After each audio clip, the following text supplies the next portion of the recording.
ليه جملة إنجليش بسيطة تاخد منك 7 ثواني عشان تقولها؟ وليه لما بتقولها بتتفقس في لحظة وتتعرف إنها مترجمة ومش طبيعية؟ بسيطة، لأنك بتخزن كلمات وبتصم قواعد جرامر مش باترنز. ونتيجة منطقية لده إن جملتك بتطلع مكسرة وبتاخد وقت طويل، وبعد كل ده تديك إنجليزي فيه. Good news is it's never too late. I'm Detective Who from LCIA Organization وجاي النهاردة عشان أحل لك المشكلة دي. عشان تتنقل من مستوى مجرد حد بيجمع كلمات لحد بيفكر بالإنجليش قبل ما يتكلم، محتاج تطبق طريقة حاجة اسمها Lexical Approach اللي بتدرسه جامعة كامبريدج للمدرسين المحترفين. عندي سر ليك، في مفاجأة محضرها لك. لو كملت الفيديو للآخر هقولك على تمرين تعمله كل يوم هيغير شكل كلامك in no time. يعني ايه lexical approach؟ يعني بدل ما تتكلم انجليش عن طريق حفظ الكلمات وقواعد الجراما، بتبدل الكلام ده كله بقوالب لغوية جاهزة اللي هي lexical chunks. والكلمات دي بتكون متصلة ببعضها في المعنى. الكلمات دي بتتفهم وتتحفظ، ولما تستخدمها بتحول شكل لغتك 180 درجة. من الآخر كده بتتكلم لغة طبيعية، مش تقطيع وترقيع زي اللي اتعودنا عليه من زمان ده. النهاردة هنعمل فوكس على 5 أنواع من اللكسيكال chunks دي. 1. collocations. تخيل المدرس بتاعك داخل يديك فيدباك على الامتحان ويقول لك you did 5 mistakes that's 5 over 10. بجد؟ يعني ايه collocations؟ دي كلمات بتحب تكون مع بعضها، عاملين زي الماجنت كده والمعادن، في تجاذب ما بينهم. مشكلتنا لما بنيجي نتكلم بنركب اي فعل على اسم على حرف جر ونعمل جملة من تأليفنا، في حين ان الاجانب عندهم حاجة اسمها ارتباط شرطي بين الكلمات. يعني مثلا ما تسألش ليه make a mistake مش do a mistake، ليه tell the truth مش say the truth. بتبقى عاملة كده زي ما بتيجي تسأل واحد انت ليه مازن مش جاسم وانت ليه مايا مش جوليا. عبس. والكولوكيشنز دي كلمات اتولدت مع بعضها، توائم ملتصقة، ملكش انك تبدلها او تغير في مكوناتها او تضيف او تزود عليها اي حاجة من دماغك. ولما تحفظهم كده زي ما هم من غير تغيير، بتلغي تماما احتمالية الغلط في اختيار فعل أو حرف جر مناسبين. Two birds with one stone. منها بتريح دماغك، ومنها كلامك بيبان طبيعي مش مفعكش وملخبط، وده المراد تحقيقه. ودي examples لبعض الكولوكيشنز. 2. الادفيربيال chunks. تخيل تتقبل في انترفيو وداخل على الاتش ار عشان تسال على السالري اللي في الكونتراكت، ويقول لك 10000 جنيه في الايه.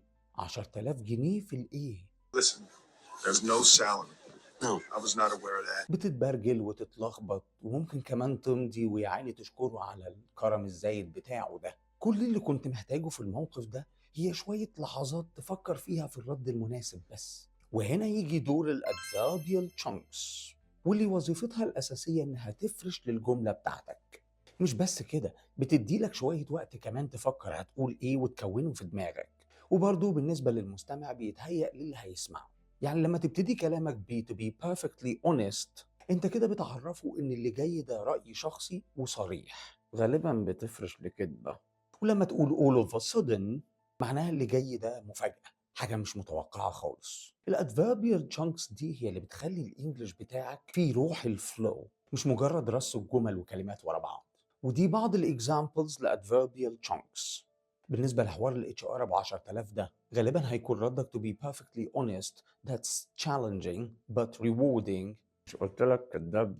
مسكين طالب المدرسة ده يقعد يدش ويحفظ في قواعد جرامر، وساعة لما يجي يتكلم ما يستخدمش أي حاجة فيها خالص. تلاقيه عارف قاعدة if والباسيف والأكتيف والدايركت والإندايركت، بس عمره ما بيستخدمهم في كلامه أبدا. لأن ببساطة مفيش حد هيفضل مستنيك وانت عمال تفتكر في قواعد وتسمع وتسقط كلمات وتتلجلج وتهته. مين فاضي للمخمضة دي؟ والحل السحري للأزمة دي هو الجرامر chunk.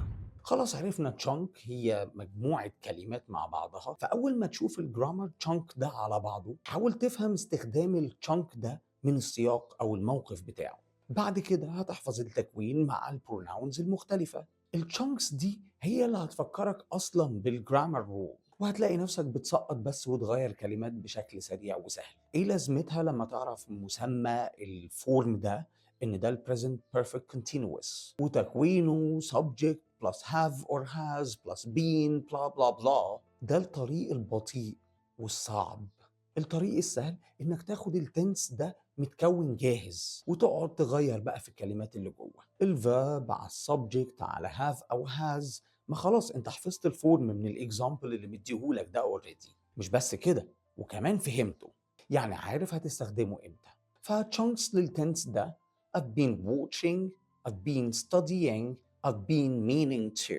فالكلمات دي I have been doing على بعضها تكون chunk كامل. حفظته خلاص هتقدر تستخدم الزمن بشكل سهل. ودي بعض الأمثلة للجرامر chunks. 4. الفيكست expressions. دي جمل جاهزة بتتقال زي ما هي في مواقف معينة. جمالها انها بتخليك تبان نيتف جدا وبتعلي من ثقتك في نفسك وانت بتتكلم، لانك بتستخدم نفس المصطلحات اللي الاجانب اتربوا عليها. خسرت نهائي البطولة it's not the end of the world. long story short حطت له السم في الاكل عشان كان بيخونها. more examples. اخر حاجة معانا النهاردة 5.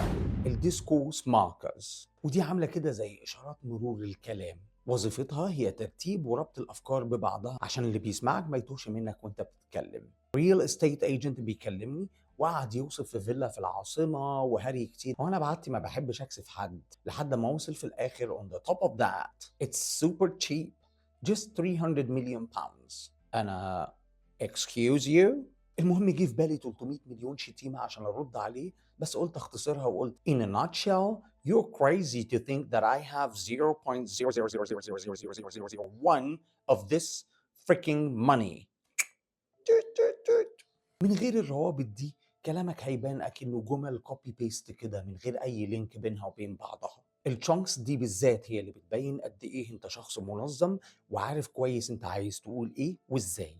And here are some more examples. واخيرا وصلنا لتمرين ال 30 ثانيه. دلوقتي جينا للطريقه اللي هتخلي الشانكس دي effective، يعني تكون طبيعيه خالص في استخدامها على لسانك وتحول لغتك لنيتيف لايك لانجويج. التمرين ده يبان بسيط بس مفعوله زي السحر. اختار اي موقف مثلا عن يومك او ليه عايز تتكلم انجلش، شغل التايمر بتاعك واظبطه على 30 ثانية بس. التحدي انك تتكلم عن الموضوع ده لمدة 30 ثانية باستخدام 3 من الشانكس اللي اخدناهم النهاردة. عايز تزود يا ريت لو قدرت، لو ما قدرتش 3 كويس as a start. ليه التمرين ده جميل؟ لأنه بيعود مخك ما يفكرش في قواعد وكلمات وانت بتتكلم، هو بس بيركز على اللكسيكال chunks اللي قلنا عليها أو البلوكس عشان يلحق الوقت. ومع التكرار بيعود مخك على انه يحفظ البلوكس دي ويستخدمها في مواقف شبيهة. لو عملت كده كل يوم لمدة دقيقة، يعني موقفين مرتين تمرين، هتلاقي لسانك بيبدأ الجملة بشكل طبيعي to be perfectly honest blah blah blah من غير ما تحس. اللغة مش عبارة عن كلمات وقواعد مفرطة، أكتر من 85% منها قوالب chunks.